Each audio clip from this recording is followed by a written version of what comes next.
आप सुन रहे हैं जगत गुरु तत्वदर्शी संत रामपाल जी महाराज द्वारा लिखित पुस्तक ज्ञान गंगा का पेज नंबर 116।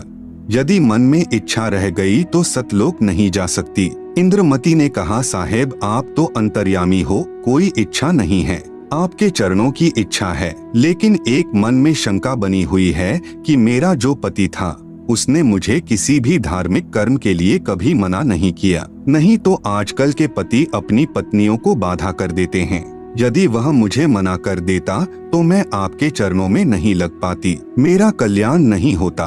उसका इस शुभ कर्म में सहयोग का कुछ लाभ मिलता हो तो कभी उस पर भी दया करना दाता। परमेश्वर कबीर जी ने देखा कि यह नादान इसके पीछे फिर लटक गई। साहेब बोले, ठीक है बेटी, अभी तू 2-4 वर्ष यहाँ रह। 2 वर्ष पश्चात राजा भी मरने लगा, क्योंकि नाम ले नहीं रखा था। यम के दूत आए, राजा चौक में चक्कर खाकर गिर गया। यम के दूतों ने उसकी गर्दन को दबाया, राजा की टट्टी और पेशाब निकल गया। करुणामय यानी कबीर साहेब ने रानी को कहा कि देख तेरे राजा की क्या हालत हो रही है। वहाँ मानसरोवर से परमेश्वर कबीर जी ने दिखाया। यह सर्व कौतुक देखकर रानी ने कहा कि देख लो दाता, यदि उसका भक्ति में सहयोग का कोई फल बनता हो तो दया कर लो। रानी को फिर भी थोड़ी सी ममता बनी थी। साहेब कबीर यानी करुणामय ने सोचा कि यह फिर काल जाल में फंसेगी। यह सोचकर मानसरोवर से वहां गए जहां राजा चंद्रविजय अपने महल में अचेत पड़ा था। यमदूत उसके प्राण निकाल रहे थे। कबीर साहेब के आते ही यमदूत ऐसे आकाश में उड़ गए जैसे मुर्दे से गिद्ध उड़ जाते हैं। चंद्रविजय होश में आ गया। सामने करुणामय साहेब खड़े थे, केवल चंद्रविजय को दिखाई दे रहे थे, किसी अन्य को दिखाई नहीं दे रहे थे। चंद्रविजय चरणों में गिरकर याचना करने लगा, मुझे क्षमा कर दो दाता, मेरी जान बचाओ, क्योंकि अब उसने देखा कि तेरी जान जाने वाली है। जब इस जीव की आंख खुलती है कि यह तो बात बिगड़ गई, मुझे क्षमा कर दो दाता, मेरी जान बचा लो मालिक। कबीर साहेब ने कहा, राजा आज भी वही बात है, उस दिन भी वही बात थी, नाम लेना होगा। राजा ने कहा, मैं नाम ले लूंगा जी, अभी ले लूंगा ना। कबीर साहेब ने नाम उपदेश दिया तथा कहा कि अब मैं तुझे 2 वर्ष की आयु दूंगा, यदि इसमें एक श्वास भी खाली चला गया तो फिर कर्मदंड रह जाएगा। कबीर, जीवन तो थोड़ा भला, जय सत सुमरण हो, लाख वर्ष का जीवना, लेखे धरे ना को। शुभ कर्म में सहयोग दिया हुआ पिछला कर्म और साथ में श्रद्धा से 2 वर्ष के स्मरण से तथा तीनों नाम प्रदान करके कबीर साहेब चंद्रविजय को भी पार कर ले गए। बोलो कबीर परमेश्वर यानी कबीरदेव की जय जय। बंदी छोड़।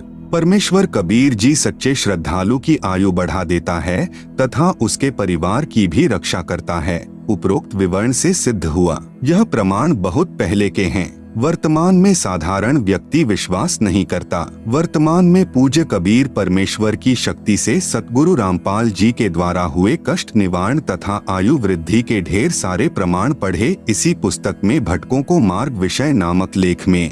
आप सुन रहे हैं जगत गुरु तत्वदर्शी संत रामपाल जी महाराज द्वारा लिखित पुस्तक ज्ञान गंगा का पेज नंबर 117। कबीर साहेब यानी कबीरदेव का कलियुग में प्राकाट्य। विक्रमी संवत 1455 यानी सन 1398 ज्येष्ठ मास की पूर्णिमा सुबह सुबह ब्रह्म मुहूर्त में वह पूर्ण परमेश्वर कबीर यानी कबीरदेव जी स्वयं अपने मूल स्थान सतलोक से आए। काशी में लहर तारा तालाब के अंदर कमल के फूल पर एक बालक का रूप धारण किया। पहले मैं आपको नीरू नीमा के बारे में बताना चाहूँगा कि ये कौन थे। द्वापर युग में नीरू नीमा सुपट सुदर्शन के माता पिता थे। इन्होंने कबीर साहेब की बात को उस समय स्वीकार नहीं किया था। अंत में सुदर्शन ने करुणामय रूप में आए कबीर साहेब से प्रार्थना की थी कि प्रभु आपने मुझे उपदेश दे दिया तो सब कुछ दे दिया, आपसे आज तक कुछ मांगने की कोई आवश्यकता ही नहीं पड़ी, क्योंकि आपने सर्व मनोकामना पूर्ण कर दी तथा जो वास्तविक भक्ति धन है उससे भी परिपूर्ण कर दिया। एक प्रार्थना है दास की, यदि उचित समझो तो स्वीकार कर लेना। मेरे माता पिता यदि किसी जन्म में कभी मनुष्य शरीर प्राप्त करें तो इनको संभालना प्रभु। ये बहुत पुण्यात्मा हैं, लेकिन आज इनकी बुद्धि विपरीत हो गई है, ये परमात्मा की वाणी को मान नहीं रहे। कबीर साहेब ने कहा, चिंता न कर, अब तू अपने माता पिता के चक्कर में यहाँ उलझ जाएगा, आने दे समय इनको भी संभालूंगा। काल जाल से पार करूंगा, तू निश्चिंत होकर सतलोक जा। सुदर्शन जी सतलोक चले गए। सुदर्शन के माता पिता के कलयुग में नीरू नीमा के जन्म से पहले भी ब्राह्मण घर में इनके 2 जन्म हुए, उस समय भी निसंतान ही रहे। फिर तीसरा मनुष्य जन्म काशी में हुआ, उस समय भी वे ब्राह्मण और ब्राह्मणी यानी गौरी शंकर और सरस्वती के नाम से थे। संतान फिर भी नहीं थी। नीरू तथा नीमा दोनों गौरी शंकर और सरस्वती नाम के ब्राह्मण जाति से थे। ये भगवान शिव के उपासक थे। भगवान शिव की महिमा शिव पुराण से निस्वार्थ भाव से भक्तात्माओं को सुनाया करते थे। किसी से पैसा नहीं लेते थे। इतने नेक आत्मा थे कि यदि कोई उनको अपने आप दक्षिणा दे जाता था, उसमें से अपने भोजन योग्य रख लेते थे और जो बच जाता था उसका भंडारा कर देते थे।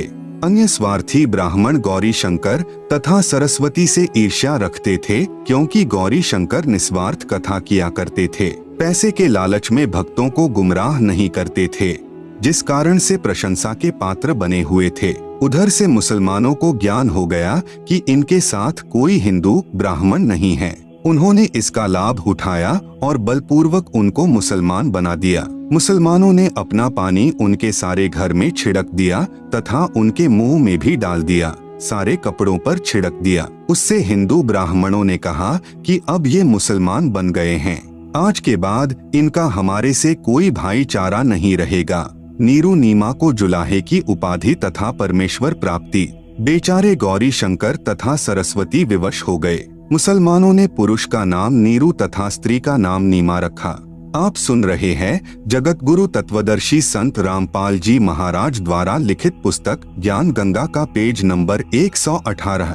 पहले उनके पास जो पूजा आती थी उससे उनकी रोजी रोटी चल रही थी और जो कोई रुपया पैसा बच जाता था वे उसका दुरुपयोग नहीं करते थे। उस बचे धन से धर्म भंडारा कर देते थे।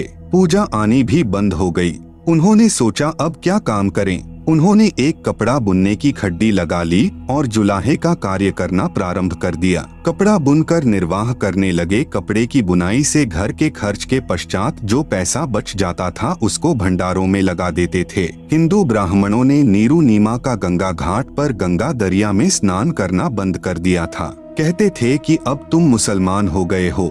गंगा दरिया का ही पानी लहरों के द्वारा उछलकर काशी में एक लहर तारा नामक बहुत बड़े सरोवर को भरकर रखता था। बहुत निर्मल जल भरा रहता था। उसमें कमल के फूल उगे हुए थे। सन 1398 यानी विक्रमी संवत 1455 ज्येष्ठ मास शुद्धि पूर्णमासी को ब्रह्म मुहूर्त यानी सूर्योदय से लगभग 1.5 घंटा पहले में अपने सत्यलोक यानी रिद्धाम से सशरीर आकर परमेश्वर कबीर यानी कबीरदेव बालक रूप बनाकर लहर तारा तालाब में कमल के फूल पर विराजमान हुए। उसी लहर तारा तालाब पर नीरू नीमा सुबह सुबह ब्रह्म मुहूर्त में स्नान करने के लिए प्रतिदिन जाया करते थे। ब्रह्म मुहूर्त कहते हैं सूर्योदय होने से 1.5 घंटा पूर्व एक बहुत तेज पुंज का चमकीला गोला बालक रूप में परमेश्वर कबीर साहेब जी तेजोमय शरीर युक्त आए थे। दूरी के कारण प्रकाश पुंज ही नजर आता है। ऊपर से यानी सत्यलोक से आया और कमल के फूल पर सिमट गया, जिससे सारा लहर तारा तालाब जगमग जगमग हो गया था और फिर एक कोने में जाकर वह अदृश्य हो गया। इस दृश्य को स्वामी रामानंद जी के एक शिष्य ऋषि अष्टानंद जी आंखों देख रहे थे।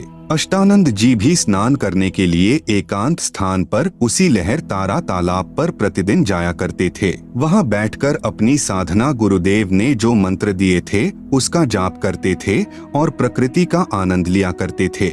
स्वामी अष्टानंद जी ने जब देखा कि इतना तेज प्रकाश जिससे आंखें भी चौंधिया गई, ऋषि जी ने सोचा कि ये कोई मेरी भक्ति की उपलब्धि है या मेरा धोखा है। यह सोचकर कारण पूछने के लिए अपने गुरुदेव के पास गए। आदरणीय रामानंद जी से अष्टानंद जी ने पूछा कि हे गुरुदेव, मैंने आज ऐसी रोशनी देखी है जो कि जिंदगी में कभी नहीं देखी।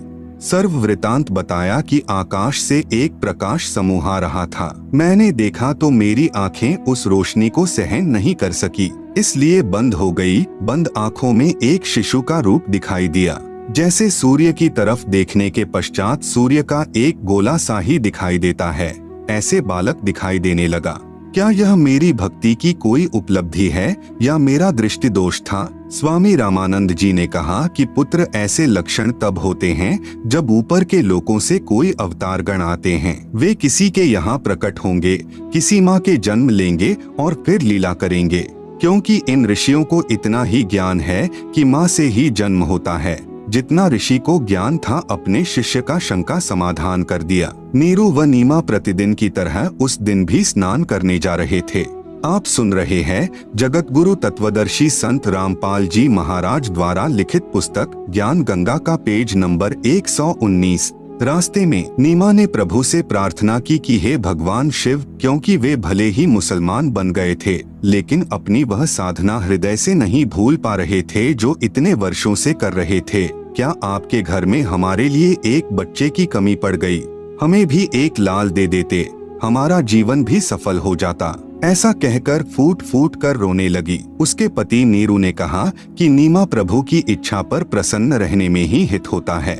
यदि ऐसे रोती रहेगी तो तेरा शरीर कमजोर हो जाएगा, आंखों से दिखना बंद हो जाएगा, हमारे भाग्य में संतान नहीं है। ऐसे कहते कहते लहरतारा तालाब पर पहुंच गए। थोड़ा थोड़ा अंधेरा था। नीमा स्नान करके बाहर आई, अपने कपड़े बदले। नीरू स्नान करने के लिए तालाब में प्रवेश करके गोते मार मार कर नहाने लगा। नीमा जब स्नान करते समय पहना हुआ कपड़ा धोने के लिए दोबारा तालाब के किनारे पर गई, तब तक अंधेरा हट गया था। सूर्य उदय होने वाला ही था। नीमा ने तालाब में देखा कि सामने कमल के फूल पर कोई वस्तु हिल रही है। कबीर साहेब ने बच्चे के रूप में एक पैर का अंगूठा मुख में दे रखा था और एक पैर को हिला रहे थे। पहले तो नीमा ने सोचा कि शायद कोई सर्प न हो और मेरे पति की तरफ आ रहा हो। फिर ध्यान से देखा तो समझते देर न लगी कि ये तो कोई बच्चा है। बच्चा और कमल के फूल पर एकदम अपने पति को आवाज लगाई कि देखना जी, बच्चा डूबेगा, बच्चा डूबेगा। नीरू बोला कि नादान, तू बच्चों के चक्कर में पागल हो गई है, पानी में भी तुझे बच्चा नजर आने लगा। नीमा ने कहा, हाँ, वह सामने कमल के फूल पर देखो। नीमा की जोरदार आवाज से प्रभावित होकर जिस तरफ हाथ से संकेत कर रही थी, नीरू ने उधर देखा। एक कमल के फूल पर नवजात शिशु लेटा हुआ था। नीरू उस बच्चे को फूल समेत उठा लाए और नीमा को दे दिया। स्वयं स्नान करने लगा। नीरू स्नान करके बाहर आया। नीमा बच्चे के रूप में आए परमेश्वर को बहुत प्यार कर रही थी तथा शिव प्रभु की प्रशंसा तथा स्तुति कर रही थी कि हे प्रभु, आपने मेरी वर्षों की मनोकामना पूर्ण कर दी। क्योंकि वह शिव की पुजारिन थी, कह रही थी, हे शिव प्रभु, आज ही हृदय से पुकार की थी, आज ही सुन ली। उस कबीर परमेश्वर को जिसका नाम लेने से हमारे हृदय में एक विशेष हलचल सी होती है, उसके प्रेम में रोम रोम खड़ा हो जाता है, आत्मा भर कर आती है। और जिस माता बहन ने सीने से लगाकर पुत्रवत प्यार किया, जो आनंद उस माई को हुआ होगा वह अवर्णनीय है। जैसे व्यक्ति गुड़ खाकर अन्य को उसके आनंद को नहीं बता सकता, खाने वाला ही जान सकता है। जैसे माँ प्यार करती है, ऐसे शिशु रूपधारी परमेश्वर के कभी मुख को चुमा, कभी सीने से लगा रही थी और फिर बार बार उसके मुख को देख रही थी। इतने में नीरू स्नान करके बाहर आया। क्योंकि मनुष्य समाज की तरफ ज्यादा देखता है, उसने विचार लगाया कि न तो अभी मुसलमानों से हमारा कोई विशेष प्यार बना है और हिंदू ब्राह्मण हमारे से द्वेष करते हैं। पहले इसी अवसर का लाभ मुसलमानों ने उठाया कि हमें मुसलमान बना दिया, हमारा कोई साथी नहीं है। आप सुन रहे हैं जगत गुरु तत्वदर्शी संत रामपाल जी महाराज द्वारा लिखित पुस्तक ज्ञान गंगा का पेज नंबर 120। यदि हम इस बच्चे को ले जाएंगे तो लोग पूछेंगे कि बताओ, इस बच्चे के माता पिता कौन हैं? तुम किसी का बच्चा उठाकर लाए हो, इसकी माँ रो रही होगी, हम क्या जवाब देंगे, कैसे बताएंगे? कमल के फूल पर बताएंगे तो कोई मानेगा नहीं। यह सर्व विचार करके नीरू ने कहा कि नीमा, इस बच्चे को यहीं छोड़ दे। नीमा ने कहा कि जी, मैं इस बच्चे को नहीं छोड़ सकती, मेरे प्राण जा सकते हैं, मैं तड़फ कर मर जाऊंगी। न जाने मेरे ऊपर इस बालक ने क्या जादू कर दिया, मैं इसको नहीं छोड़ सकती। नीरू ने नीमा को सारी बात समझाई कि हमारे साथ ऐसा बन सकता है। नीमा ने कहा कि इस बच्चे के लिए मैं देश निकाला भी ले सकती हूँ, परंतु इसको नहीं छोड़ूंगी। नीरू ने उसकी नादानी को देखकर सोचा कि यह तो पागल हो गई, समाज को भी नहीं देख रही है। नीरू ने नीमा से कहा कि मैंने आज तक तेरी बात की अवहेलना नहीं की थी, क्योंकि हमारे बच्चे नहीं थे। जो तू कहती रही मैं स्वीकार करता रहा, परंतु आज मैं तेरी यह बात नहीं मानूंगा। या तो इस बालक को यहीं पर रख दे, नहीं तो तुझे अभी 2 थप्पड़ लगाता हूँ। उस महापुरुष ने पहली बार अपनी पत्नी की तरफ हाथ किया था। उसी समय शिशु रूप में कबीर परमेश्वर यानी कबीरदेव ने कहा कि नीरू मुझे घर ले चलो, तुम्हें कोई आपत्ति नहीं आएगी। शिशु रूप में परमेश्वर के वचन सुनकर नीरू घबरा गया, कहीं यह बालक कोई फरिश्ता हो अथवा कोई सिद्ध पुरुष हो और तेरे ऊपर कोई आपत्ति न आ जाए। चुप करके चल पड़ा। जब बच्चे को लेकर घर आ गए तो सभी यह पूछना तो भूल गए कि कहाँ से लाए हो। काशी के स्त्री तथा पुरुष लड़के को देखने आए तथा कहने लगे कि यह तो कोई देवता नजर आता है। इतना सुंदर शरीर, ऐसा तेजोमय बच्चा पहले कभी हमने नहीं देखा। कोई कहे यह तो ब्रह्मा विष्णु महेश में से कोई प्रभु है। ब्रह्मा विष्णु महेश कहते हैं कि यह तो कोई ऊपर के लोकों से आई हुई शक्ति है। ऐसे सब अपनी अपनी टिप्पणी कर रहे थे। गरीब 84 बंधन काटन, कीनी कलब कबीर, भवन चतुर्दश लोक सब टूटे जम जंजीर। गरीब अनंत कोटि ब्रह्मांड में बंदी छोड़ कहाए, सो तो एक कबीर हैं, जननी जन्या नमाए। गरीब शब्द स्वरूप साहिब धनी, शब्द सिंध सब माही, बाहर भीतर रमी रहिया, जहाँ तहाँ सब ठाही। गरीब जल थल पृथ्वी गगन में, बाहर भीतर एक, पूरन ब्रह्म कबीर हैं, अविगत पुरुष अलेख। गरीब सेवक होए करी उतरे, इस पृथ्वी के माही, जीव उदाहरण जगत गुरु, बार बार बलि जाही। गरीब काशीपुरी कस्त किया, उतरे अधर अधार, मोमन को मुजरा हुआ, जंगल में दीदार। गरीब कोटि किरण शशि भान सुधी, आसन अधर विमान, परसत पूरन ब्रह्म को, शीतल पिंडरु प्राण। आप सुन रहे हैं जगत गुरु तत्वदर्शी संत रामपाल जी महाराज द्वारा लिखित पुस्तक ज्ञान गंगा का पेज नंबर 121। गरीब गोद लिया मुख चुंबी करी, हेम रूप झलकंत, जगर मगर काया करे, दम के पदम अनंत। गरीब काशी उमटी गुल भया, मोमन का घर घेर, कोई कहे ब्रह्मा विष्णु हैं, कोई कहे इंद्र कुबेर। गरीब कोई कहे छल ईश्वर नहीं, कोई किन्नर कहलाए, कोई कहे गण ईश का, ज्यों ज्यों मात्र साई। गरीब कोई कहे वरुण धर्मराय है, कोई कोई कहते ईश, 16 कला सुभान गति, कोई कहे जगदीश।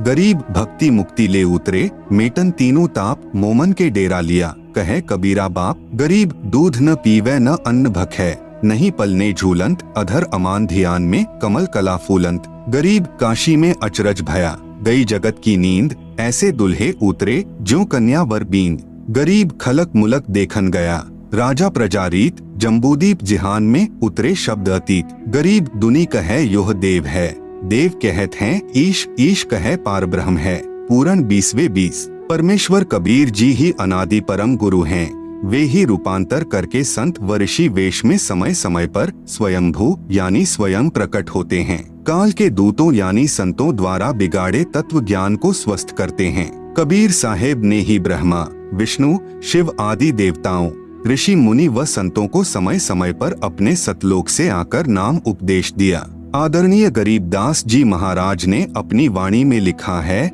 जो कबीर जी ने स्वयं बताया है, आदि अंत हमरा नहीं, मध्य मिलावा मूल, ब्रह्मा ज्ञान सुनाइया, धर पिंडा अस्थूल। श्वेत भूमिका हम गए, जहाँ विश्वम्भरनाथ हरियम हीरा नाम दे, अष्ट कमल दल स्वांति। हम बैरागी ब्रह्मपद सन्यासी महादेव, सोह मंत्र दिया शंकर को, करत हमारी सेव। हम सुल्तानी नानक तारे, दादू को उपदेश दिया, जाति जुलाहा भेद न पाया, काशी माहे कबीर हुआ। सतयुग में सत्सुकृत कहटेरा, त्रेता नाम मुनिंद्र मेरा, द्वापर में करुणामय कहलाया, कलयुग में नाम कबीर धराया। चारों युगों में हम पुकारें, कूक कहें हम हेल रे, हीरे मानिक मोती बरसे, ये जग चुपता ढेल रे। उपरोक्त वाणी से सिद्ध है कि कबीर परमेश्वर ही अविनाशी परमात्मा है, यही अजरो अमर है। यही परमात्मा चारों युगों में स्वयं अतिथि रूप में कुछ समय के लिए इस संसार में आकर अपना सतभक्ति मार्ग देते हैं। आप सुन रहे हैं जगत गुरु तत्वदर्शी संत रामपाल जी महाराज द्वारा लिखित पुस्तक ज्ञान गंगा का पेज नंबर 122। पूर्ण संत की पहचान। पवित्र सद्ग्रंथों से पूर्ण संत की पहचान। वेदों, गीता जी आदि पवित्र सद्ग्रंथों में प्रमाण मिलता है कि जब जब धर्म की हानि होती है व अधर्म की वृद्धि होती है तथा वर्तमान के नकली संत, महंत व गुरुओं द्वारा भक्ति मार्ग के स्वरूप को बिगाड़ दिया गया होता है, फिर परमेश्वर स्वयं आकर या अपने परम ज्ञानी संत को भेजकर सच्चे ज्ञान के द्वारा धर्म की पुनः स्थापना करता है। वह भक्ति मार्ग को शास्त्रों के अनुसार समझाता है। उसकी पहचान होती है कि वर्तमान के धर्म गुरु उसके विरोध में खड़े होकर राजा व प्रजा को गुमराह करके उसके ऊपर अत्याचार करवाते हैं। कबीर साहेब जी अपनी वाणी में कहते हैं कि जो मम संत सत उपदेश दृढ़ावे यानी बतावे, वाके संग सभी राड़ बढ़ावे, या सब संत महंतन की करनी, धर्मदास मैं तो से वर्णी। कबीर साहेब अपने प्रिय शिष्य धर्मदास को इस वाणी में ये समझा रहे हैं कि जो मेरा संत सत भक्ति मार्ग को बताएगा उसके साथ सभी संत व महंत झगड़ा करेंगे, ये उसकी पहचान होगी। दूसरी पहचान, वह संत सभी धर्म ग्रंथों का पूर्ण जानकार होता है। प्रमाण सतगुरु गरीबदास जी की वाणी में। सतगुरु के लक्षण कहूँ, मधुरे बैन विनोद, 4 वेद 6 शास्त्र, कहे 18 बोध। सतगुरु गरीबदास जी महाराज अपनी वाणी में पूर्ण संत की पहचान बता रहे हैं कि वह 4 वेदों, 6 शास्त्रों, 18 पुराणों आदि सभी ग्रंथों का पूर्ण जानकार होगा, अर्थात उनका सार निकाल कर बताएगा। यजुर्वेद अध्याय 19 मंत्र 25-26 में लिखा है कि वेदों के अधूरे वाक्यों अर्थात सांकेतिक शब्दों व 1/4 श्लोकों को पूरा करके विस्तार से बताएगा व 3 समय की पूजा बताएगा। सुबह पूर्ण परमात्मा की पूजा, दोपहर को विश्व के देवताओं का सत्कार व संध्या आरती अलग से बताएगा। वह जगत का उपकारक संत होता है। यजुर्वेद अध्याय 19 मंत्र 25 संधि छेद। अर्धरीचय उक्थानाम रूपम पदैः आपनोति निविदः, प्रणवय शस्त्राणाम रूपम पैसा सोमः आप्यते। अनुवाद, जो संत अर्धरीचय यानी वेदों के अर्धवाक्यों अर्थात सांकेतिक शब्दों को पूर्ण करके, निविदः यानी आपूर्ति करता है, पदैः यानी श्लोक के चौथे भागों को अर्थात आंशिक वाक्यों को, उक्थानम यानी स्तोत्रों के, रूपम यानी रूप में, आपनोति यानी प्राप्त करता है अर्थात आंशिक विवरण को पूर्ण रूप से समझता और समझाता है, शस्त्राणाम यानी जैसे शस्त्रों को चलाना जानने वाला उन्हें, रूपम यानी पूर्ण रूप से प्रयोग करता है, ऐसे पूर्ण संत, प्रणवय यानी ओंकारो अर्थात ओम तत् सत मंत्रों को पूर्ण रूप से समझ व समझाकर, पैसा यानी दूध पानी छानता है अर्थात पानी रहित दूध जैसा तत्व ज्ञान प्रदान करता है, जिससे सोमा यानी अमर पुरुष अर्थात अविनाशी परमात्मा को, आप्यते यानी प्राप्त करता है। वह पूर्ण संत वेद को जानने वाला कहा जाता है। आप सुन रहे हैं जगत गुरु तत्वदर्शी संत रामपाल जी महाराज द्वारा लिखित पुस्तक ज्ञान गंगा का पेज नंबर 123। भावार्थ, तत्वदर्शी संत वह होता है जो वेदों के सांकेतिक शब्दों को पूर्ण विस्तार से वर्णन करता है, जिससे पूर्ण परमात्मा की प्राप्ति होती है। वह वेद के जानने वाला कहा जाता है। यजुर्वेद अध्याय 19 मंत्र 26 संधि छेद। अश्वभ्याम प्रातः सवनम इंद्रेण ऐन्द्रम माध्यन्दिनम वैश्वदेवम सरस्वत्या तृतीयम आप्तम सवनम। अनुवाद, वह पूर्ण संत 3 समय की साधना बताता है। अश्वभ्याम यानी सूर्य के उदय अस्त से बने एक दिन के आधार से, इंद्रेण यानी प्रथम श्रेष्ठता से सर्व देवों के मालिक पूर्ण परमात्मा की, प्रातः सवनम यानी पूजा तो प्रातः काल करने को कहता है, जो ऐन्द्रम यानी पूर्ण परमात्मा के लिए होती है। दूसरी माध्यम दिनम यानी दिन के मध्य में करने को कहता है, जो वैश्वदेवम यानी सर्व देवताओं के सत्कार के संबंधित, सरस्वत्या यानी अमृतवाणी द्वारा साधना करने को कहता है, तथा तृतीयम यानी तीसरी, सवनम यानी पूजा शाम को, आप्तम यानी प्राप्त करता है अर्थात जो तीनों समय की साधना भिन्न भिन्न करने को कहता है, वह जगत का उपकारक संत है। भावार्थ, जिस पूर्ण संत के विषय में मंत्र 25 में कहा है, वह दिन में 3 बार यानी प्रातः, दिन के मध्य तथा शाम को साधना करने को कहता है। सुबह तो पूर्ण परमात्मा की पूजा, मध्याह्न को सर्व देवताओं को सत्कार के लिए तथा शाम को संध्या आरती आदि को अमृत वाणी के द्वारा करने को कहता है। वह सर्व संसार का उपकार करने वाला होता है। यजुर्वेद अध्याय 19 मंत्र 30 संधि छेद। व्रतेन दीक्षाम आपनोति दीक्षया आपनोति दक्षिणाम दक्षिणा श्रद्धाम आपनोति श्रद्धया सत्यम आप्यते। अनुवाद: व्रतेन यानी दुर्व्यसनों का व्रत रखने से अर्थात भांग, शराब, मांस तथा तंबाकू आदि के सेवन से संयम रखने वाला साधक दीक्षाम यानी पूर्ण संत से दीक्षा को आपनोति यानी प्राप्त होता है, अर्थात वह पूर्ण संत का शिष्य बनता है। दीक्षया यानी पूर्ण संत दीक्षित शिष्य से, दक्षिणाम यानी दान को, आपनोति यानी प्राप्त होता है, अर्थात संत उसी से दक्षिणा लेता है जो उससे नाम ले लेता है। इसी प्रकार विधिवत दक्षिणा यानी गुरुदेव द्वारा बताए अनुसार जो दान दक्षिणा से धर्म करता है उससे, श्रद्धाम यानी श्रद्धा को, आपनोति यानी प्राप्त होता है, श्रद्धया यानी श्रद्धा से भक्ति करने से, सत्यम यानी सदा रहने वाले सुख व परमात्मा अर्थात अविनाशी परमात्मा को, आप्यते यानी प्राप्त होता है। भावार्थ: पूर्ण संत उसी व्यक्ति को शिष्य बनाता है जो सदाचारी रहे, अभक्ष्य पदार्थों का सेवन व नशीली वस्तुओं का सेवन न करने का आश्वासन देता है। पूर्ण संत उसी से दान ग्रहण करता है जो उसका शिष्य बन जाता है, फिर गुरुदेव से दीक्षा प्राप्त करके फिर दान दक्षिणा करता है, उससे श्रद्धा बढ़ती है। आप सुन रहे हैं जगत गुरु तत्वदर्शी संत रामपाल जी महाराज द्वारा लिखित पुस्तक ज्ञान गंगा का पेज नंबर 124। श्रद्धा से सत्य भक्ति करने से अविनाशी परमात्मा की प्राप्ति होती है, अर्थात पूर्ण मोक्ष होता है। पूर्ण संत भिक्षा व चंदा मांगता नहीं फिरेगा। कबीर: गुरु बिन माला फेरते गुरु बिन देते दान, गुरु बिन दोनों निष्फल है पूछो वेद पुराण। तीसरी पहचान 3 प्रकार के मंत्रों यानी नाम को 3 बार में उपदेश करेगा, जिसका वर्णन कबीर सागर ग्रंथ पृष्ठ नंबर 265 बोध सागर में मिलता है व गीता जी के अध्याय नंबर 17 श्लोक 23 व सामवेद संख्या नंबर 822 में मिलता है। कबीर सागर में अमर मूल बोध सागर पृष्ठ 265। तब कबीर अस कहे वे लीन्हा, ज्ञान भेद सकल कह दीन्हा। धर्मदास मैं कहो बिचारी, जिहिते निभै सब संसारी। प्रथम ही शिष्य होय जो आई, ता कहें पान देहो तुम भाई। जब देखो तुम दृढ़ता ज्ञाना, ता कहें कहो शब्द प्रवाना। शब्द माही जब निश्चय आवे, ता कहें ज्ञान अगाध सुनावे। दोबारा फिर समझाया है, बालक सम जाकर है ज्ञाना, तासो कहू वचन प्रवाना।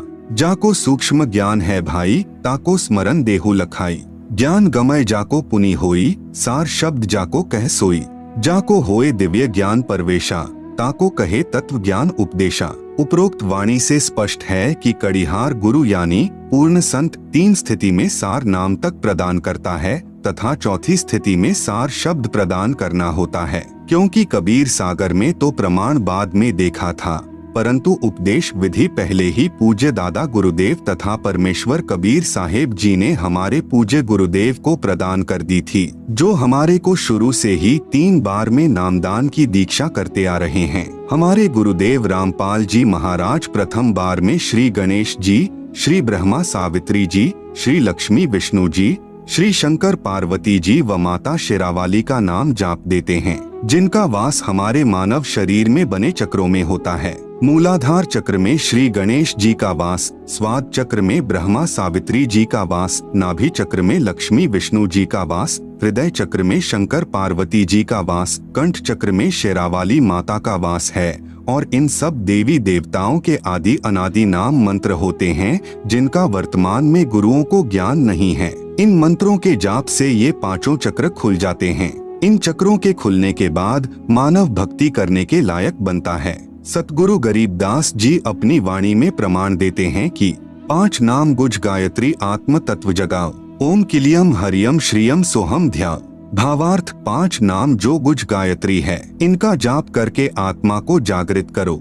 आप सुन रहे हैं जगत गुरु तत्वदर्शी संत रामपाल जी महाराज द्वारा लिखित पुस्तक ज्ञान गंगा का पेज नंबर 125। दूसरी बार में 2 अक्षर का जाप देते हैं, जिनमें एक ओम और दूसरा तत्, जो कि गुप्त है, उपदेशी को बताया जाता है, जिनको श्वास के साथ जाप किया जाता है। तीसरी बार में सार नाम देते हैं, जो कि पूर्ण रूप से गुप्त है। 3 बार में नाम जाप देने का प्रमाण अध्याय 17 का श्लोक 23। ओम तत् सत इति निर्देशः ब्रह्मणः त्रिविधः स्मृतः ब्राह्मणाः तेन वेदाः च यज्ञाः च विहिताः पुरा। अनुवाद: ओम ब्रह्म का, तत् यह सांकेतिक मंत्र पर ब्रह्म का, सत पूर्ण ब्रह्म का, इति यानी ऐसे यह त्रिविध यानी 3 प्रकार के, ब्रह्मणः यानी पूर्ण परमात्मा के नाम सुमर्ण का, निर्देश यानी संकेत, स्मृतः यानी कहा है, च यानी और, पुरा यानी सृष्टि के आदिकाल में, ब्राह्मणाः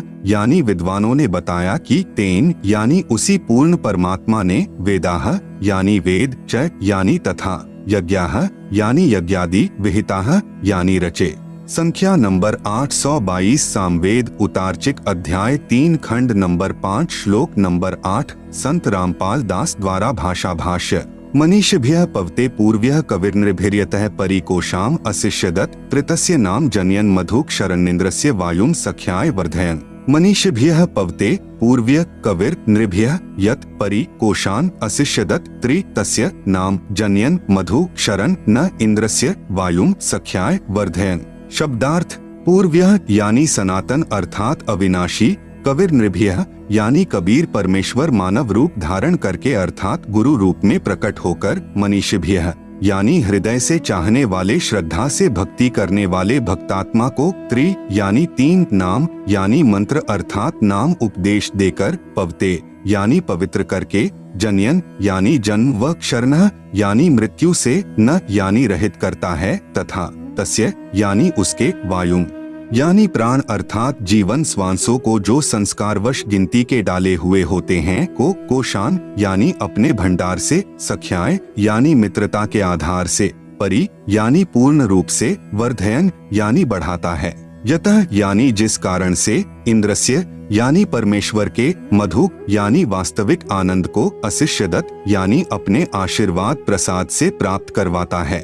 भावार्थ इस मंत्र में स्पष्ट किया है कि पूर्ण परमात्मा कबीर अर्थात कबीर मानव शरीर में गुरु रूप में प्रकट होकर प्रभु प्रेमियों को 3 नाम का जाप देकर सत्य भक्ति कराता है तथा उस मित्र भक्त को पवित्र करके अपने आशीर्वाद से पूर्ण परमात्मा प्राप्ति करके पूर्ण सुख प्राप्त कराता है, साधक की आयु बढ़ाता है।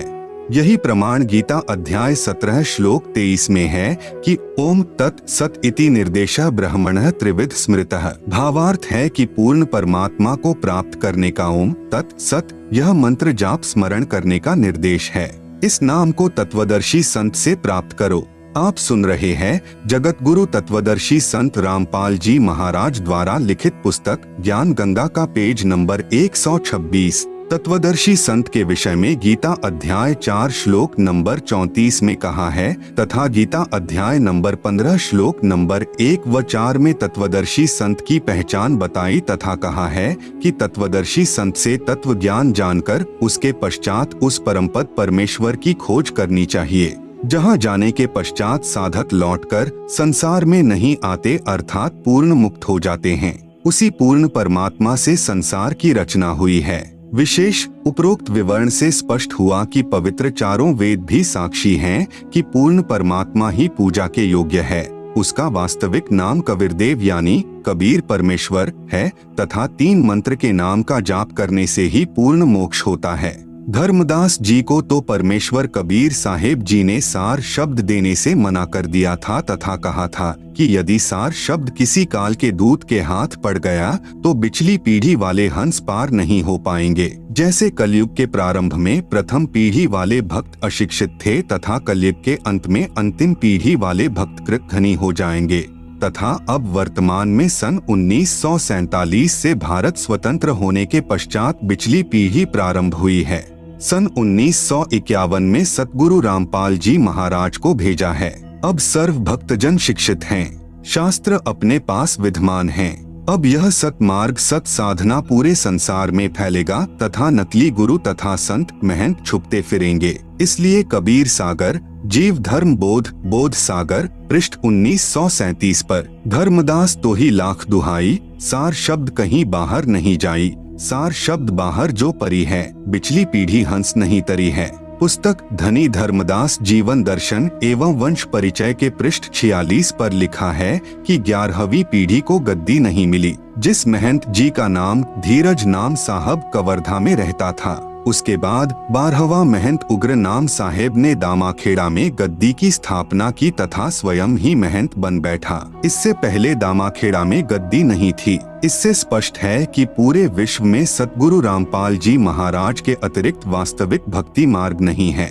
संत रामपाल जी महाराज अपने प्रवचनों में बार बार कहते हैं कि सर्व प्रभु प्रेमी श्रद्धालुओं से प्रार्थना है कि मुझे प्रभु का भेजा हुआ दास जानकर अपना कल्याण करवाएं। यह संसार समझदा नहीं, कहंदा श्याम दोपहरेनु, गरीबदास यह वक्त जात है, रोवोगे इस पहरेनु। 12वें पंथ यानी गरीबदास पंथ 12वां पंथ लिखा है कबीर सागर कबीर चरित्र बोध पृष्ठ 1870 पर के विषय में कबीर सागर कबीर वाणी पृष्ठ नंबर 136 से 137 पर वाणी लिखी है कि संवत 1775 होई ता दिन प्रेम प्रगटे जग सोई, साखी हमारी ले जीव समझावे, असंख्य जन्म ठौर नहीं पावे। 12वें पंथ प्रकट हवे बानी, शब्द हमारे की निर्णय ठानी, अस्थिर घर का मरम न पावे, ये 12 पंथ हम ही को ध्यावे। 12वें पंथ हम ही चलिए आवे, सब पंथ मेटी एक ही पंथ चलावे।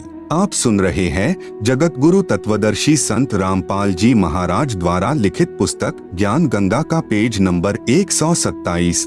धर्मदास मोरी लाख दोहाई, सार शब्द बाहर नहीं जाई, सार शब्द बाहर जो पर ही, बिचली पीढ़ी हंस नहीं तरही। 33 अरब ज्ञान हम भाखा, सार शब्द गुप्त हम राखा, मूल ज्ञान तब तक छुपाई, जब लग 12 पंथ मिट जाई। यहाँ पर साहेब कबीर जी अपने शिष्य धर्मदास जी को समझाते हैं कि संवत 1775 में मेरे ज्ञान का प्रचार होगा जो 12वां पंथ होगा। 12वें पंथ में हमारी वाणी प्रकट होगी, लेकिन सही भक्ति मार्ग नहीं होगा। फिर 12वें पंथ में हम ही चलकर आएंगे और सभी पंथ मिटाकर केवल एक पंथ चलाएंगे। लेकिन धर्मदास तुझे लाख सौगंध है कि यह सार शब्द किसी कुपात्र को मत दे देना, नहीं तो बिचली पीढ़ी के हंस पार नहीं हो सकेंगे। इसलिए जब तक 12 पंथ मिटाकर एक पंथ नहीं चलेगा, तब तक मैं यह मूल ज्ञान छिपा कर रखूंगा। संत गरीबदास जी महाराज की वाणी में नाम का महत्व। नाम अभय पद ऊंचा संतों, नाम अभय पद ऊंचा, राम दुहाई साच कहत हूँ, सतगुरु से पूछा, कहे कबीर पुरुष बरियामम, गरीबदास एक नौका नामम, नाम निरंजन नीका संतों, नाम निरंजन नीका, तीर्थ व्रत थोथरे लागे, जब तप संजम फीका, गस तुरक पाल की अर्था, नाम बिना सब दानम व्यर्था। कबीर नाम गहे सो संत सुजाना, नाम बिना जग उर्झाना, ताही ना जाने ये संसारा, नाम बिना सब जम के चारा। संत नानक साहेब जी की वाणी में नाम का महत्व।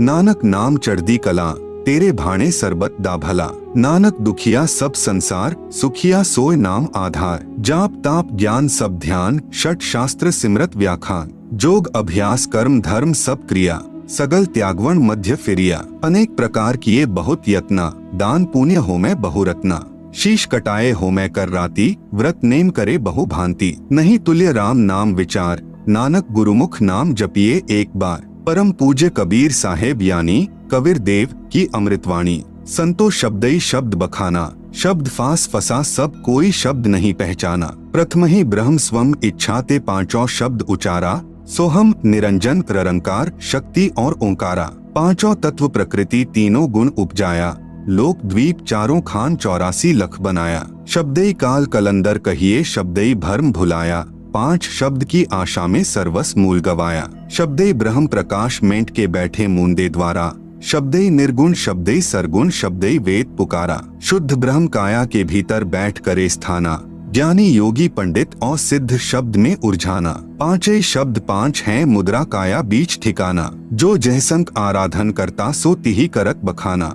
आप सुन रहे हैं जगत गुरु तत्वदर्शी संत रामपाल जी महाराज द्वारा लिखित पुस्तक ज्ञान गंगा का पेज नंबर 128। शब्द निरंजन चांचरी मुद्रा है नैनन के माही, ताको जाने गोरख योगी महा तेज तप माही, शब्द ओंकार भूचरी मुद्रा त्रिकुटी है स्थाना, व्यास देव ताही पहचाना चांद सूर्य तिही जाना, सोहम शब्द अगोचरी मुद्रा भवर गुफा स्थाना, शुकदेव मुनि ताही पहचाना सुन अनहद को काना, शब्द रंध्रकार खेचरी मुद्रा 10वें द्वार ठिकाना, ब्रह्मा विष्णु महेश आदि लो रंध्रकार पहचाना, शक्ति शब्द ध्यान उन्मुनि मुद्रा बसे आकाश सनेही, झिलमिल झिलमिल जोत दिखावे जाने जनक विदेही, 5 शब्द 5 हैं मुद्रा सो निश्चय कर जाना। आगे पुरुष पुराण नियक्षर तिनकी खबर न जाना। 9 नाथ 84 सिद्धि लो 5 शब्द में अटके। मुद्रा साध रहे घट भीतर फिर ओंधे मुख लटके। 5 शब्द 5 है मुद्रा लोक द्वीप यमजाला। कहे कबीर अक्षर के आगे नियक्षर का उजियाला। जैसा कि इस शब्द संतो शब्दई शब्द बखाना में लिखा है कि सभी संत जन शब्द यानी नाम की महिमा सुनाते हैं। पूर्ण ब्रह्म कबीर साहिब जी ने बताया है कि शब्द सतपुरुष का भी है, जो कि सतपुरुष का प्रतीक है, व ज्योति निरंजन यानी काल का प्रतीक भी शब्द ही है। जैसे शब्द ज्योति निरंजन यह चांचरी मुद्रा को प्राप्त करवाता है, इसको गोरख योगी ने बहुत अधिक तप करके प्राप्त किया, जो कि आम यानी साधारण व्यक्ति के बस की बात नहीं है। और फिर गोरखनाथ काल तक ही साधना करके सिद्ध बन गए, मुक्त नहीं हो पाए। जब कबीर साहिब ने सत्यनाम तथा सार नाम दिया, तब काल से छुटकारा गोरखनाथ जी का हुआ। इसीलिए ज्योति निरंजन नाम का जाप करने वाले काल जाल से नहीं बच सकते, अर्थात सत्यलोक नहीं जा सकते। शब्द ओंकार यानी ओम का जाप करने से भूचरी मुद्रा की स्थिति में साधक आ जाता है, जो कि वेद व्यास ने साधना की और काल जाल में ही रहा। सोहम नाम के जाप से अगोचरी मुद्रा की स्थिति हो जाती है और काल के लोक में बनी भंवर गुफा में पहुंच जाते हैं, जिसकी साधना सुखदेव ऋषि ने की और केवल श्री विष्णु जी के लोक में बने स्वर्ग तक पहुंचा। शब्द ररंकार खैंचरी मुद्रा 10वें द्वार यानी सुषमणा तक पहुंच जाते हैं। ब्रह्मा विष्णु महेश तीनों ने ररंकार को ही सत्य मानकर काल के जाल में उलझे रहे। शक्ति यानी श्रीयम शब्द ये उन्मनी मुद्रा को प्राप्त करवा देता है, जिसको राजा जनक ने प्राप्त किया, परंतु मुक्ति नहीं हुई। कई संतों ने 5 नामों में शक्ति की जगह सत्यनाम जोड़ दिया है, जो कि सत्यनाम कोई जाप नहीं है। ये तो सच्चे नाम की तरफ इशारा है। जैसे सत्यलोक को सच्चखंड भी कहते हैं, ऐसे ही सत्यनाम व सच्चा नाम है। केवल सत्यनाम जाप करने का नहीं है। इन 5 शब्दों की साधना करने वाले 9 नाथ तथा 84 सिद्ध भी इन्हीं तक सीमित रहे तथा शरीर में यानी घट में ही धुन सुनकर आनंद लेते रहे। वास्तविक सत्यलोक स्थान तो शरीर यानी पिंड से, अंड यानी ब्रह्मांड से पार है। इसलिए फिर माता के गर्भ में आए उल्टे लटके, अर्थात जन्म मृत्यु का कष्ट समाप्त नहीं हुआ। जो भी उपलब्धि घट यानी शरीर में होगी, वह तो काल यानी ब्रह्म तक की ही है, क्योंकि पूर्ण परमात्मा का निज स्थान यानी सत्यलोक तथा उसी के शरीर का प्रकाश तो परब्रह्म आदि से भी अधिक तथा बहुत आगे यानी दूर है। उसके लिए तो पूर्ण संत ही पूरी साधना बताएगा, जो 5 नामों यानी शब्दों से भिन्न है।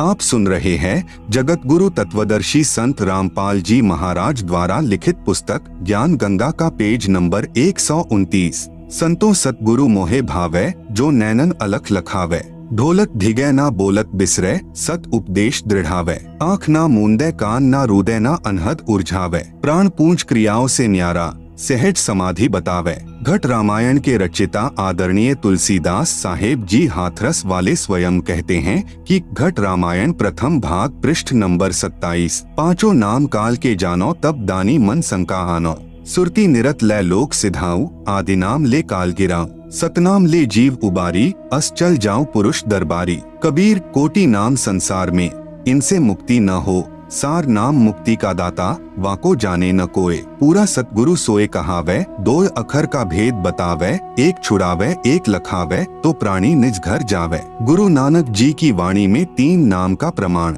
जय पंडित तू पढ़िया, बिना 2 अखर 2 नामा। परनवत नानक एक लंघाए, जे कर सच समावा। वेद कतेब सिमृत सब सांसत, इन पढ़ी मुक्ति न होई। एक अक्षर जो गुरुमुख जापै, तिसकी निर्मल होई। भावार्थ, गुरु नानक जी महाराज अपनी वाणी द्वारा समझाना चाहते हैं कि पूरा सतगुरु वही है जो 2 अक्षर के जाप के बारे में जानता है, जिनमें एक काल व माया के बंधन से छुड़वाता है और दूसरा परमात्मा को दिखाता है और तीसरा जो एक अक्षर है वो परमात्मा से मिलाता है। संत गरीबदास जी महाराज की अमृतवाणी में श्वास के नाम का प्रमाण। गरीब श्वासा पारस भेद हमारा, जो खोजे सो उतरे पारा। श्वासा पारा आदि निशानी, जो खोजे सो होए दरबानी। गरीब श्वासा ही में सार पद, पद में श्वासा सार। दम देही का खोज करो, आवागमन निवार। गरीब श्वास सुरती के मध्य है, न्यारा कदे नहीं हो। सतगुरु साक्षी भूत को राखो सुरती समोय। गरीब चार पदार्थ उर्मे जोवै, सुरती निर्ति मन पवन समोवै। सुरती निर्ति मन पवन पदार्थ यानी नाम करो इकतरियार। द्वादश अंदर समोय ले, दिल अंदर दीदार। कबीर कहता हूँ कही जात हूँ, कहूँ बजाकर ढोल। श्वास जो खाली जात है, तीन लोक का मोल। कबीर माला श्वास उश्वास की, फेरेंगे निजदास। 84 भ्रमे नहीं, कटे कर्म की फांस। आप सुन रहे हैं जगत गुरु तत्वदर्शी संत रामपाल जी महाराज द्वारा लिखित पुस्तक ज्ञान गंगा का पेज नंबर 130। गुरु नानक देव जी की वाणी में प्रमाण।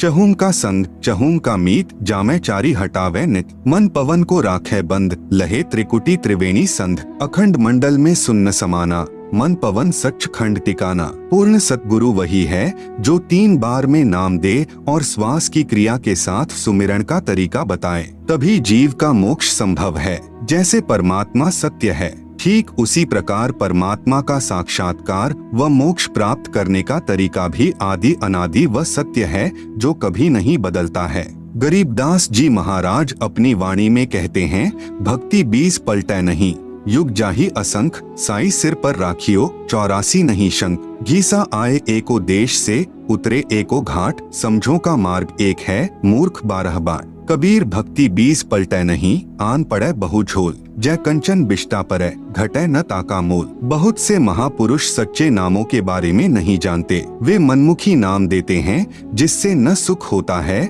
और न ही मुक्ति होती है। कोई कहता है तप हवन यज्ञ आदि करो, व कुछ महापुरुष आँख कान और मुंह बंद करके अंदर ध्यान लगाने की बात कहते हैं, जो कि यह उनकी मनमुखी साधना का प्रतीक है। जबकि कबीर साहेब, संत गरीबदास जी महाराज, गुरु नानक देव जी आदि परम संतों ने सारी क्रियाओं को मना करके केवल एक नाम जाप करने को ही कहा है। एक नास्त्रे दमस नामक भविष्य वक्ता था, जिसकी सर्व भविष्यवाणियां सत्य हो रही हैं, जो लगभग 400 वर्ष पूर्व लिखी व बोली गई थी। उसने कहा है कि सन 2006 में एक हिंदू संत प्रकट होगा, अर्थात संसार में उसकी चर्चा होगी। वह संत न तो मुसलमान होगा, न वह ईसाई होगा, वह केवल हिंदू ही होगा। उस द्वारा बताया गया भक्ति मार्ग सर्व से भिन्न तथा तथ्यों पर आधारित होगा। उसको ज्ञान में कोई पराजित नहीं कर सकेगा। सन 2006 में उस संत की आयु 50 व 60 वर्ष के बीच होगी।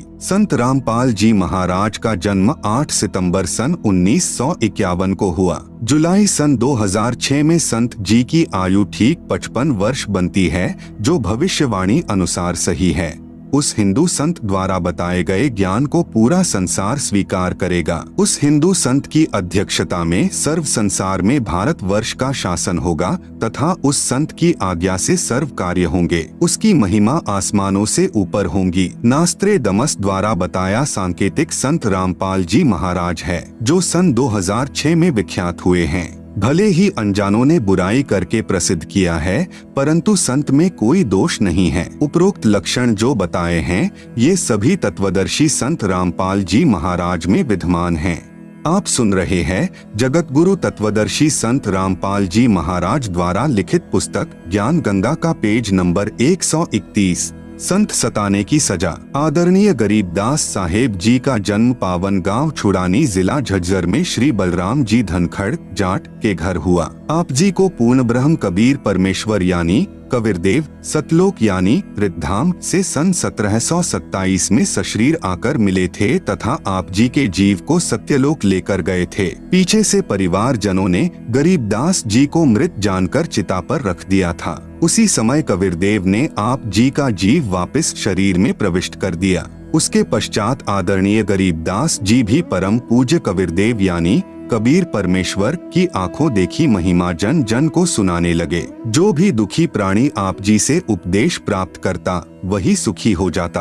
आप जी की बढ़ती महिमा तथा तत्व ज्ञान के सामने अन्य गुरुओं यानी आचार्यों के अधूरे ज्ञान की पोल खुलने से आसपास के सर्व अधूरे ज्ञान युक्त गुरु जन यानी आचार्य जन आप जी से अत्यधिक ईर्ष्या करने लगे। आसपास के मुख्य चौधरियों को उल्टी पट्टी पढ़ा दी, जिससे आसपास के गांव के आम व्यक्ति प्रभु कबीर के प्यारे बच्चे आदरणीय गरीबदास जी से घृणा करने लगे। दिल्ली के वाजिदपुर गांव में आपका एक शिष्य था, उससे भी पूरा गांव ईर्ष्या करता था।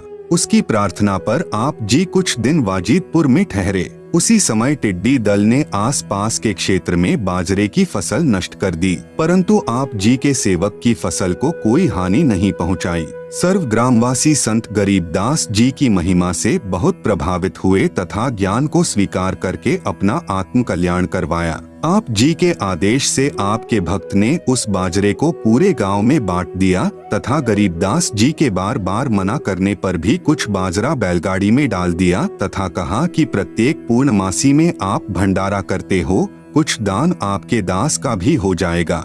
भक्तों की श्रद्धा को रखते हुए आप जी ने स्वीकृति प्रदान कर दी। आदरणीय गरीबदास जी के 4 लड़के तथा 2 कन्याएं संतान रूप में थी तथा लगभग 1300 एकड़ जमीन के स्वामी भी थे। उसी बैलगाड़ी में बैठकर आप गांव छुड़ाने को चल पड़े। रास्ते में गांव कानौदा के पास बैलगाड़ी पहुंचते ही पहले से सुनियोजित षड्यंत्र स्वार्थी गुरुओं यानी आचार्यों ने संत गरीबदास जी को घेर लिया, सर्व बाजरा लूट लिया तथा उसी गांव के चौधरी छाजूराम छिक्कारा को सूचना कर दी कि वह हिंदू धर्म का द्रोही पकड़ लिया है। चौधरी छाजूराम जी के आदेश से चौपाड़ में बांध दिया गया। चौधरी छाजूराम जी को सरकार की तरफ से कुछ कानूनी अधिकार प्राप्त थे। 6 महीने की सजा, 500 रुपए जुर्माना तथा महादोषी को काठ में बंद करना आदि सम्मिलित थे। उन धर्म के अज्ञानी ठेकेदारों यानी गुरुओं आचार्यों द्वारा पूर्व से उल्टी पट्टी पढ़े चौधरी छाजूराम छिक्कारा जी ने उस परम आदरणीय गरीबदास जी महाराज को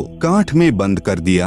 आप सुन रहे हैं जगत गुरु तत्वदर्शी संत रामपाल जी महाराज द्वारा लिखित पुस्तक ज्ञान गंगा का पेज नंबर 132। काठ में बंद करना एक प्रकार की कठिन कारागार की सजा थी। दोनों पैरों के घुटनों से ऊपर 2 काष्ठ के मोटे डंडे बांधकर दोनों हाथों को पीछे बांध दिया जाता था, जिस कारण व्यक्ति बैठ नहीं सकता था तथा पीड़ा बहुत होती थी, पैर सूज जाते थे। बैलगाड़ी वाला खाली गाड़ी लेकर गांव वाजिदपुर वापस चला गया, जो गांव कानौदा से लगभग 10 किलोमीटर दूरी पर है। सूचना प्राप्त होते ही वाजिदपुर गांव के कुछ मुख्य व्यक्ति तुरंत कानौदा पहुंच गए तथा चौधरी छाजूराम जी से प्रार्थना की तथा बहुत समझाया कि यह आम व्यक्ति नहीं है, यह परम शक्ति संपन्न है, आप क्षमा याचना कर लो। चौधरी छाजूराम जी बहुत ही नेक आत्मा तथा बहुत ही दयालु व नम्र हृदय का व्यक्ति था, परंतु उन स्वार्थी व प्रभुता के भूखे गुरुओं यानी आचार्यों ने उस पुण्यात्मा श्री छाजूराम छिक्कारा जी को झूठी कहानी सुनाकर प्रभु के प्यारे बच्चे आदरणीय गरीबदास जी के प्रति अत्यधिक ग्लानि पैदा कर रखी थी, जिस कारण से चौधरी छाजूराम जी ने बिना कारण जाने ही सजा प्रारंभ कर दी थी। वाजिदपुर के भक्तों की प्रार्थना मानकर आदरणीय गरीबदास जी को छोड़ दिया। आदरणीय गरीबदास जी साहेब जी ने कुछ नहीं कहा तथा अपने गांव छुड़ानी आ गए। कुछ दिनों उपरांत चौधरी छाजूराम जी प्रातः काल टट्टी फिरने यानी फ्रेश होने जोहड़ यानी तालाब पर गए तो उनके दोनों हाथ 2 घुड़सवारों ने काट दिए। उसी समय उनके समक्ष ही अदृश्य हो गए। इस दृश्य को तालाब पर उपस्थित कई व्यक्तियों ने भी देखा। बहुत उपचार करवाया परंतु दर्द तथा रक्त का स्राव बंद नहीं हुआ। कई दिन तक बुरी तरह चिल्लाते रहे। फिर एक व्यक्ति ने कहा, उसी संत गरीबदास जी के पास जाकर क्षमा याचना कर लो, वे दयालु हैं। परिवार जन उस चौधरी को घोड़े पर बैठाकर छुड़ानी ले गए। श्री छाजूराम जी जाते ही आदरणीय गरीबदास जी के चरणों में गिर गए, क्षमा याचना की। संत गरीबदास जी ने आशीर्वाद दिया तथा नाम उपदेश दिया तथा आजीवन भक्ति करने को कहा। चौधरी छाजूराम जी ने कहा, दाता मेरे को आपके विषय में अत्यधिक भ्रमित कर रखा था, मुझे नहीं मालूम था कि आप पूर्ण परमात्मा आए हो। आदरणीय गरीबदास जी ने कहा, मैं पूर्ण परमात्मा कबीर साहेब यानी कबीरदेव जुलाहा का भेजा हुआ दास हूँ, उन्हीं की शक्ति से आप ठीक हुए हो। मैंने आपको कोई श्राप नहीं दिया था, आपका कर्म आपको मिला है। यदि यहाँ नहीं आते तो आपके परिवार पर और भी पाप का प्रभाव था, अब वह नहीं रहेगा क्योंकि आपने उपदेश प्राप्त कर लिया। चौधरी छाजूराम जी ने अपने सर्व परिवार को उपदेश दिलाया। आज भी उसी पुण्यात्मा छाजूराम के वंशज आदरणीय गरीबदास जी की परंपरागत पूजा करते हैं। लगभग सैकड़ों परिवार हैं जिन्हें छाजूवाड़ा कहते हैं, क्योंकि तुमने उस दरगाह का महल ना देखा, धर्मराय के तिल तिल का लेखा। राम कहे मेरे साथ को दुख ना दीजो कोय, साध दुखाए मैं दुखी, मेरा आपा भी दुखी होय। आप सुन रहे हैं जगत गुरु तत्वदर्शी संत रामपाल जी महाराज द्वारा लिखित पुस्तक ज्ञान गंगा का पेज नंबर 133। हिरण्यकशिपु उदर यानी पेट विदारिया, मैं ही मारिया कंश जो मेरे साधु को सतावे, वाका खो दूं वंश। साध 57 कोटि पाप है, अनगिन हत्या अपराधम, दुर्वासा की कल्प काल से प्रलय हो गए यादव। उपरोक्त वाणी में सतगुरु गरीबदास जी साहेब प्रमाण दे रहे हैं कि परमेश्वर कहते हैं कि मेरे संत को दुखी मत कर देना। जो मेरे संत को दुखी करता है समझो मुझे दुखी करता है। जब मेरे भक्त प्रहलाद को दुखी किया तब मैंने हिरण्यकशिपु का पेट फाड़ा और मैंने ही कंश को मारा, और जो मेरे साधु को दुखी करेगा मैं उसका वंश मिटा दूंगा। इसलिए संत को सताने के करोड़ों पाप लगते हैं, जैसे अनगिन यानी अनंत हत्याएं कर दी हों। ये अनजान लोग परमात्मा के संविधान से परिचित नहीं हैं, इसलिए भयंकर भूल करते हैं और फिर दंड के भागी बनते हैं।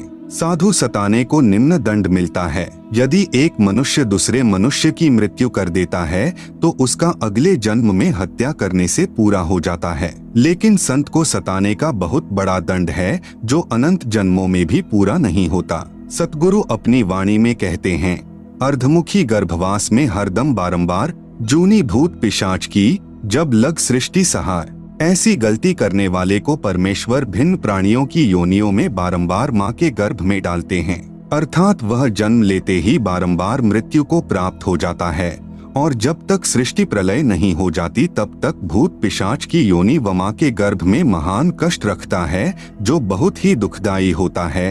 और तब तक क्षमा नहीं मिलती जब तक सताया हुआ संत ही क्षमा नहीं कर देता। एक बार दुर्वासा ऋषि ने अभिमान वश अम्बरीश ऋषि को मारने के लिए अपनी शक्ति से एक सुदर्शन चक्र छोड़ दिया। सुदर्शन चक्र अम्बरीश ऋषि के चरण छूकर वापस दुर्वासा ऋषि को मारने के लिए दुर्वासा की तरफ ही चल पड़ा। दुर्वासा ऋषि ने सोच लिया कि तूने बहुत बड़ी गलती कर दी है, लेकिन अधिक समय न रहते देख दुर्वासा सुदर्शन चक्र के आगे आगे भाग लिया। भागता भागता श्री ब्रह्मा जी के पास गया और बोला कि हे भगवान, कृपया आप मुझे इस सुदर्शन चक्र से बचाओ। इस पर ब्रह्मा जी बोले कि ऋषि जी, यह मेरे वश की बात नहीं है। अपने सिर पर से बला को टालते हुए कहा कि आप भगवान शंकर के पास जाओ, वे ही आपको बचा सकते हैं। यह सुनते ही दुर्वासा ऋषि भगवान शंकर के पास गया और बोला कि हे भगवान, कृपा करके आप मुझे इस सुदर्शन चक्र से बचाओ। इस पर भगवान शिव ने भी ब्रह्मा की तरह टालते हुए कहा कि आप श्री विष्णु भगवान के पास जाओ, वही आपको बचा सकते हैं। यह सुनते ही भगवान विष्णु जी के पास जाकर दुर्वासा ऋषि ने कहा कि हे भगवान, आप ही मेरे को इस सुदर्शन चक्र से बचा सकते हो, वरना यह मेरे को काट कर मार डालेगा। इस पर भगवान विष्णु जी ने कहा कि हे ऋषि जी, यह सुदर्शन चक्र आपको क्यों मारना चाहता है?